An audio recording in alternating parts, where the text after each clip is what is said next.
We start week 5 on the Northshore District 8-5A battle between Northshore and St. Paul's. A 21-7 lead at half. The Wolves Panthers trying to get back in it, but St. Paul's Daniel DeFore says, He picks it off. That turnover leads to this, a 33-yard field goal by Brady Talley. St. Paul's grows the lead to 20. Wolves add to it in the fourth. Grant Bilson connects with Garrett Lauterbach, and he's throwing up the deuces. St. Paul's 3-1 in district after the 34-7 victory. Another hurricane wreaking havoc on the prep football schedule. What up? Welcome to Fourth Down Friday. I'm Ricardo Lecomte.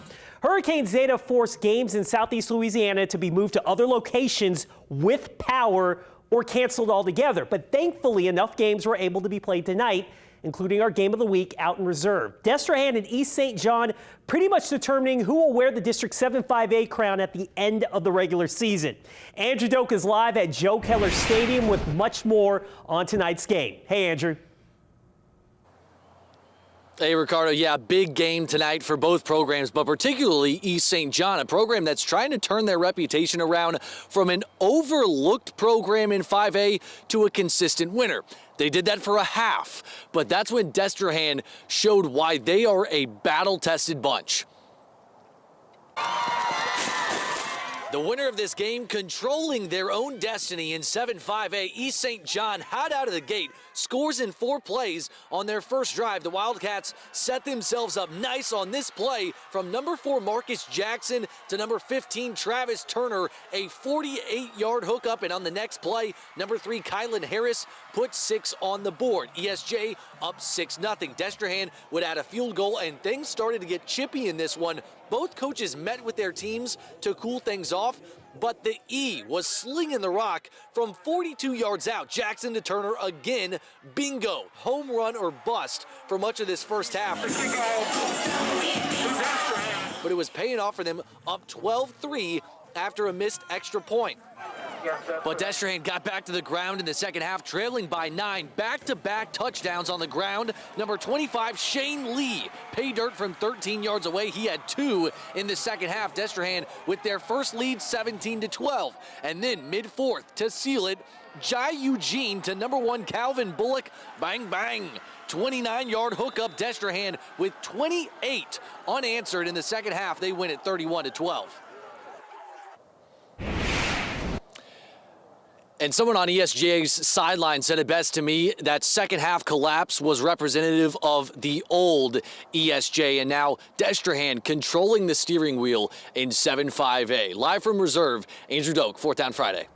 Big win for Marcus Scott's crew. Thank you very much, Andrew. Another big game in reserve this evening, and a battle of unbeatens features 2 of the best players in the metro area. Everyone knows the pedigree of Arch Manning. The Newman sophomore quarterback rated the number 1 QB in the 2023 class, according to 24/7 Sports. But few might not know Gage Larvadane, a talented do-it-all senior who actually may be a better hoops player. But Larvadane is a baller on the gridiron. 19 total touchdowns so far this year. Manning 11 passing TDs this season, but got it done on the ground tonight. First quarter, he calls his own number for 6. That puts the Greenies ahead 7-6. Larvadane ran for 1 and threw for 2 touchdowns. Here on 4th and 9 in the second quarter, rolls out of the pocket. The lefty throws back in the middle of the field, finds David Renard. He finds his way in for the 38-yard touchdown. Riverside back in front. It was tied at 14 at the break.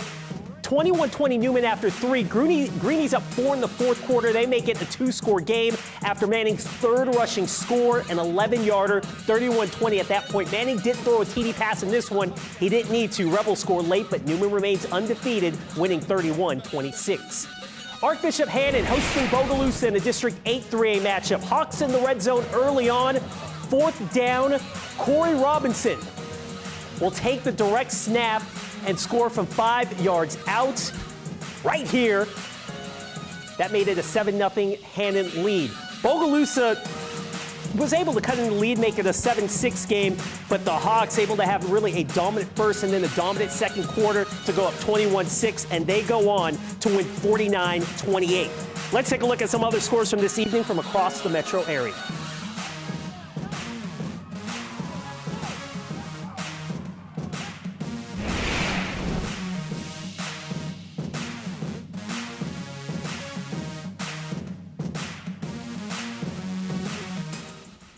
And we're out of time. Thanks for joining us. We'll see you back here next Friday night for 4th Down Friday.